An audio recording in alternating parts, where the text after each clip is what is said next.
Today we're breaking down my Captain America infographic for Dimension Duel, Omega War, and Alliance Raid. Let's get into it.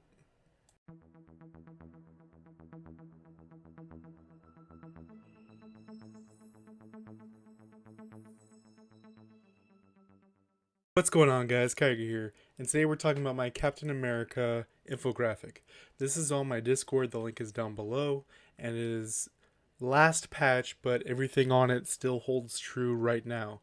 If anything changes, then this will be updated. The only thing that might be updated is right here. It's showing Ultron, where you can use if you're going to use Ultron, may as well use Baby Groot. And there are some other options we'll talk about in a second.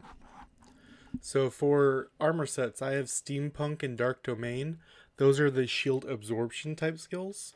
And the difference here between the shield absorption and the shield release type skills is I believe the shield absorption is better because you're using them more often. So you want to have the damage on the ones you're using more often versus shield release, which are the bigger hits, but you use them very, very infrequently, so you're not really getting much of a boost there. Now, what's worth talking about is if you want to do a turtle style where you're just going to turtle to the back, Hydra, which does the assistant type skill, which is only one ability, is something to talk about for that. Now, for stats, I have PvP decrease, defense pierce, PvP increase, crit damage decrease, and guard damage. And this is because number 4 and number 5 are his exclusives that only he has. Guard damage and crit damage decrease. Very, very good. For a companion, like I said, right here is Ultron. You would use Baby Groot. I will have this updated shortly. And then once that's updated, it will then be on my Discord as well. So Baby Groot is very good because it gives you the shield, does the damage, and then has a chance of landing the stun. Other options would be things like Volstagg, which would work really well in this current build because of our number 4 skill we'll talk about in a minute, as well as a damage type one like America Chavez or a Hulk that you can kind of dance around. So next on to our abilities, we are starting with Neutralize, which does exactly what it says. Neutralizes the enemy. Takes it's a highest guard break, which is important. That's why guard damage is kind of high up on your thing.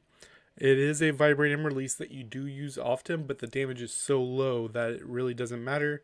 If it increased anything else, like the silence duration, whatever, it also gets rid of buffs and silences when you hit, and you can use this pretty often. So this is definitely your bread and butter type skill.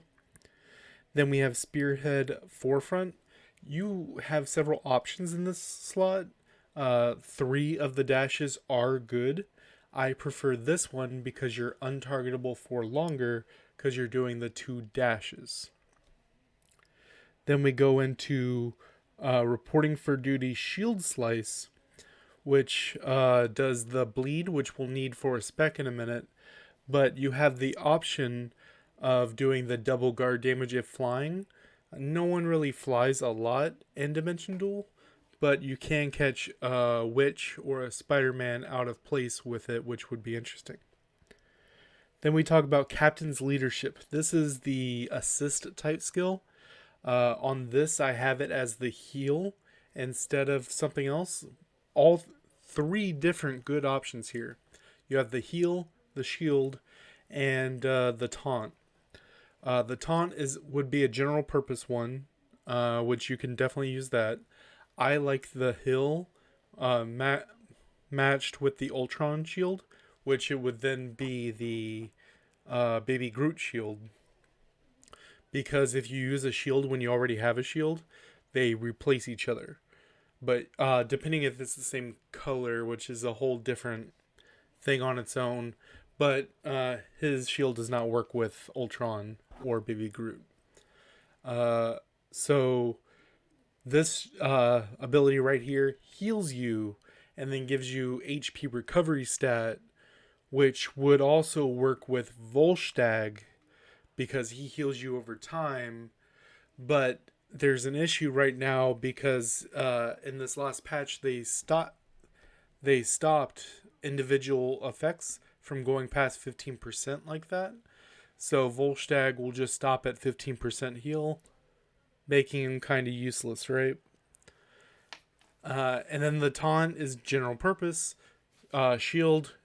Shield's fine to use if you're using a offense type companion. There's a lot of options here with Captain America. This is just like a sort of in between right here, and I'm walking you through the different ideas because you can do double heal with this ability plus Volstagg, but then you're very, very susceptible to bleed because the bleed status effect halves all healing effects. So you don't want to put all your chickens in one basket, you know what I mean? And bubble/bubble does not work because you can't have them up at the same time, but you can make them interchangeable. It's fine. For our cards, we have crit damage, defense pierce, cooldown, and the very, very last one, which is crit damage, will be changed when this is updated to the veteran card, which it could literally just be the same thing because it can roll cooldown and the third slot for the veteran card. So it's just the best card in the game and everyone got one. As far as traits, we have HP to attack, reduce damage, cheat death, and the fourth one is your flex spot. This is bonus damage if the target is bleeding. And you only have one skill that does the bleed here. That's your number 3. And you can swap this out for the red spec. What's the name of it? Battle preparation. As you have more defense, it scales up to a certain amount and then gives you, just like there's a dodge chance, you have a block chance. And when you block something, you reduce the damage that's coming in, very similar to what defense actually does, as well as similar to crit damage decrease, to give you an example. Next, let's get into Omega War. Alright, so for Omega War, we're using the same armors, same reasons, same stats, same reasons. We're using Mighty Thor, just so she can just destroy the field. You can, like I said, use Volstagg or something just to keep you up. You can still use Baby Groot, would be okay, because when he does the belly flop, you have more of a chance for that stun to hit because there's more people on the battlefield. But if you're going for kills, Mighty Thor is the queen. For abilities, 1, 2, and 3 are the same. 4 and 5 are flex. Number 4 is always going to be this ability, but different versions of it. This one right here is the taunt.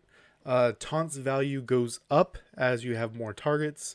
And something to remember with the taunt is, yes, it does taunt, but even if the taunt doesn't hit, you still take 42, 45% less damage for a good amount of time afterwards, which is very, very good. Then we have a nice AoE type skill going on right here. You do the spin, and it's a release type skill. So when you have a full vibranium gauge, and then you do the release, that's 30% bonus damage, 30% bonus guard damage, which is very important in Omega War. Then we're using the same cards. Remember, this 6th slot right here on the far right is going to be the veteran card. Ideally, you would want to get cooldown in the 3rd slot. 1st and 2nd are kind of up to you and your build. Then we have our active traits. The 1, 2 are the same. HP into attack, reduce damage. Then we have our 2 flexes. Like I said, number 3 is the bleed. Your teammates can also apply bleed, allowing this one to go off. But this is your flex spot right here. Over here, we're not using the revive spec, the life after death. We're using the battle preparation for a block chance. When everyone's throwing abilities, you have more and more chance for the block to happen, letting you live way longer than you should. So for this 3rd spot, this is bleed then damage. Some good options would be Sharp Shield, increase your guard damage by 28% for 10 seconds when using a release type skill.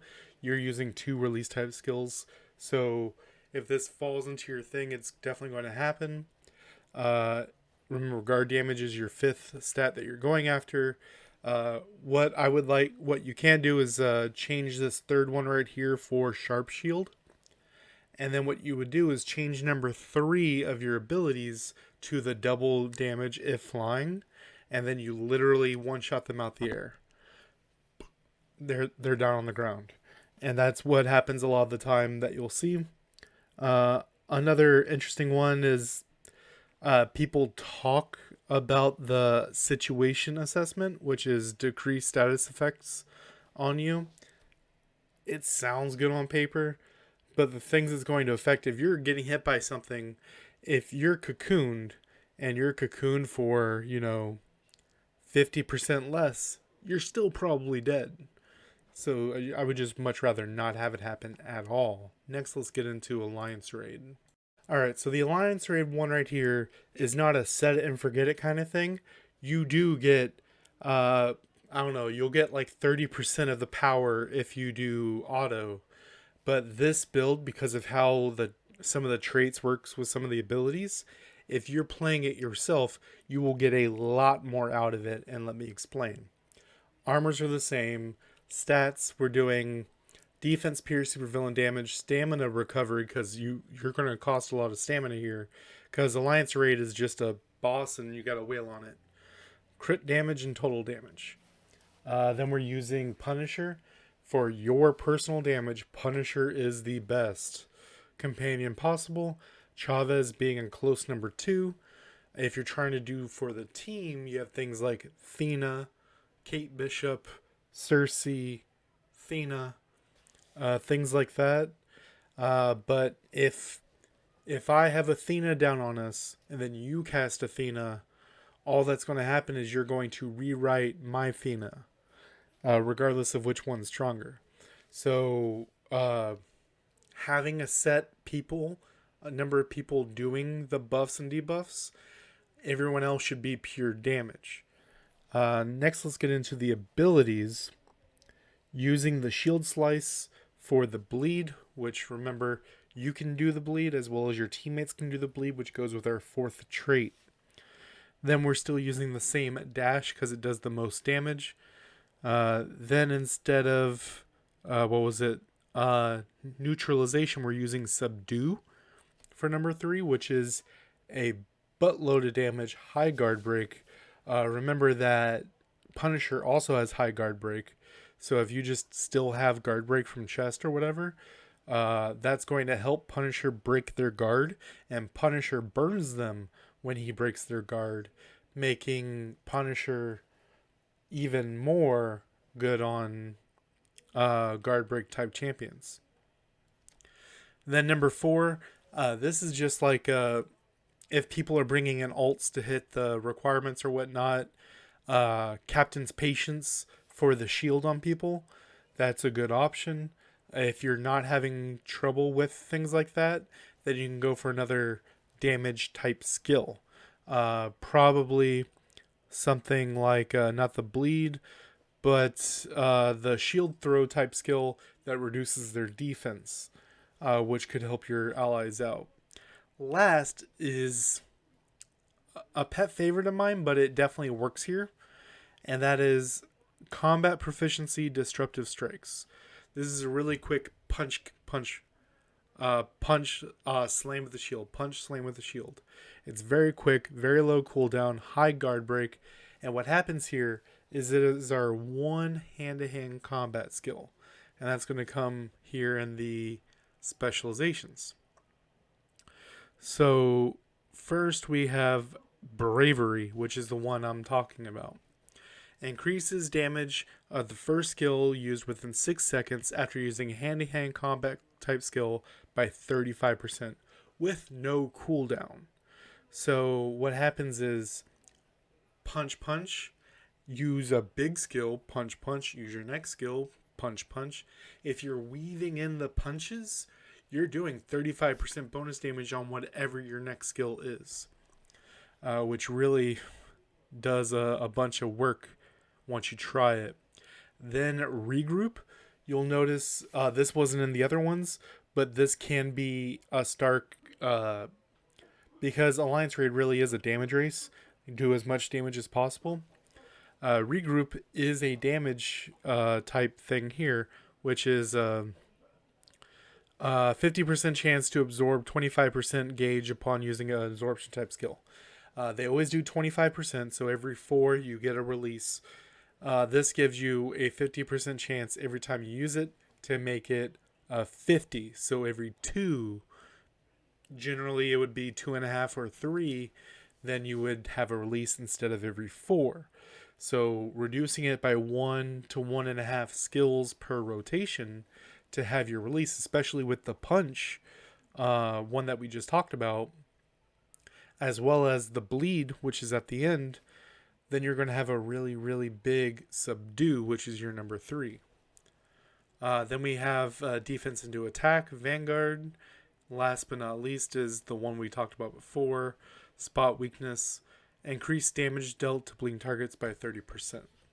As far as cards, the second card right here is going to be a veteran card. It will be updated on my Discord link down below. But cooldown veteran card, super villain damage, defense pierce, super villain damage, defense pierce. Let me know if you guys think I missed anything. Like I said, this will be updated this week, and it will be. I will make an announcement that it's updated. That's why at the top it always says what patch. And till next time, guys.